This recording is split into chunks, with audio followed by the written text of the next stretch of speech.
MP ఎన్నికలకు ముహూర్తం దగ్గర పడింది. సర్వేల హడావిడి కూడా పెరిగింది.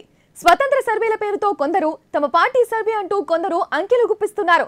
తెలంగాణ ఎంపీ ఎన్నికలపై సర్వేలు తీవ్ర గందరగోళం సృష్టిస్తున్నాయి. సర్వేలకు ఒక స్టాండర్డ్ అంటూ ఏదీ లేకపోవడంతో ఎవరికి తోచినట్లు వాళ్ళు రిజల్ట్స్ వదులుతున్నారు. కాంగ్రెస్ బీజేపీల మధ్య టఫ్ వార్ కొనసాగుతుందని, బీఆర్ఎస్ 3వ స్థానంలో నిలుస్తుందని చాలా సర్వేలు చెప్పాయి. కొన్ని సర్వేలైతే బీఆర్ఎస్ కు 0 అంటున్నాయి.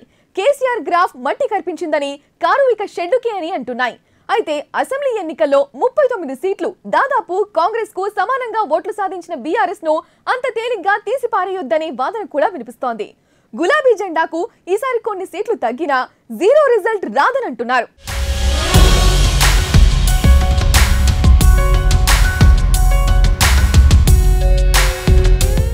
తాజాగా విడుదలైన పోల్ స్ట్రాటజీ గ్రూప్ సర్వే ఫలితాల్లో బీఆర్ఎస్ కు సీట్లు గల్లంతయ్యాయి. ఈ సర్వే ప్రకారం బీజేపీ కాంగ్రెస్ మధ్య పోటీ ఉంటుంది. ఇవి చెరో 4 సీట్లు సంపాదించుకుంటాయి. చెరో 3 స్థానాల్లో 2 నుంచి 5% ఎడ్జుతో ఉన్నాయి. మెదక్, మహబూబ్ నగర్ లో పార్టీల మధ్య టఫ్ పోటీ ఉండగా బీఆర్ఎస్ బలంగా ఢీకొంటోంది. గ్రేట్ ఆంధ్ర మీడియా సంస్థ కూడా బీఆర్ఎస్ కు 0 రిజల్ట్ వస్తుందని తమ కోర్ టీమ్ సర్వేలో తేలినట్లు చెప్పింది. బీజేపీకి 8 నుంచి 10 సీట్లు, కాంగ్రెస్ కు 6 నుంచి 8 సీట్లు వస్తాయంది. బీఆర్ఎస్ కు 0 సీట్లు వస్తాయనడం కాంగ్రెస్ నేతల మాటల్లాగే ఉందని బీజేపీ నేతలు సర్వేలపై బగ్గుమంటున్నారు. బీఆర్ఎస్ కు 0 సీట్లు వస్తాయనడం కాంగ్రెస్ నేతల మాటల్లాగే ఉందని బీఆర్ఎస్ నేతలు సర్వేలపై బగ్గుమంటున్నారు. కాంగ్రెస్ బీజేపీలకు అమ్ముడుపోయి ఇలాంటి రిజల్ట్స్ వదులుతున్నారని విమర్శిస్తున్నారు.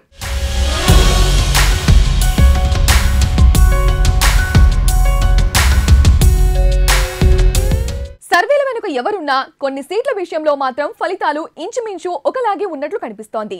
చేవెళ్ల, కరీంనగర్, నిజామాబాద్, జహీరాబాద్, మల్కాజ్గిరి, మెదక్, సికింద్రాబాద్లలో బీజేపీ గాలి వీస్తోందని కొన్ని సర్వేల అంచనా. ఖమ్మం, నల్గొండ, భువనగిరి, వరంగల్, మహబూబాబాద్, పెద్దపల్లి, నాగర్ కర్నూల్, భువనగిరిలో కాంగ్రెస్ సత్తా చాటుతుందని అంటున్నారు. సికింద్రాబాద్, కరీంనగర్, నాగర్ కర్నూల్, మెదక్, వరంగల్లో కారు పార్టీ బలంగా ఉందని కొన్ని సర్వేలు చెబుతున్నాయి.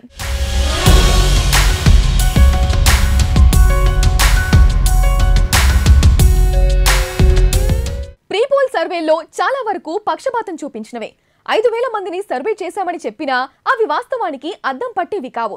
సర్వే ఎవరు చేశారు, పాల్గొన్నది ఏ ప్రాంతం ప్రజలు, రాజకీయాలపై వాళ్ళ అవగాహన, లోకల్ సమస్యలు వంటివి ప్రభావం చూపుతాయి. ఉద్యమ పార్టీగా పేరున్న బీఆర్ఎస్ కేవలం 2-3 సీట్లకే పరిమితం అవుతుందనడం సత్య దూరంగా ఉందని ఆ పార్టీ నేతలంటున్నారు.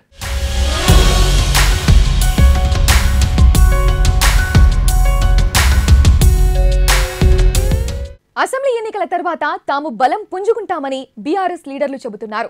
6 గ్యారంటీల్లో ఉచిత బస్సు తప్ప అన్ని హామీలను కాంగ్రెస్ తుంగలో తొక్కిందని, ప్రజలు మళ్లీ కేసీఆర్ పాలనే కోరుకుంటున్నారని అంటున్నారు. వాళ్ళ మాటల సంగతి ఎలా ఉన్నా కేసీఆర్ బస్సు యాత్ర తర్వాత పార్టీ శ్రేణుల్లో మళ్లీ ఉత్సాహం కనిపిస్తోంది. జనం రోడ్లపై బారులు తీరుతున్నారు. కాంగ్రెస్ అసెంబ్లీ ఎన్నికల హామీలను అరకొరగా అమలు చేయడం, కొన్ని హామీలను అసలు అమలు చేయలేకపోవడం ఆ పార్టీ ఇమేజ్ ను దెబ్బతీస్తోంది.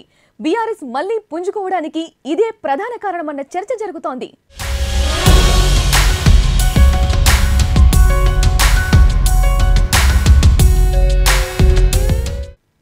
సాధారణంగా జాతీయ అంశాలపై ఫోకస్ తో జరిగే ఎంపీ ఎన్నికల్లో కాంగ్రెస్ బీజేపీలకు భారీగా సీట్లు వస్తే రావచ్చు.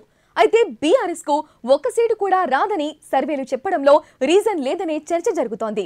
బీఆర్ఎస్ 2014 ఎన్నికల్లో 11 సీట్లు సాధించింది. 2019 ఎన్నికల్లో 9 సీట్లు గెలిచింది.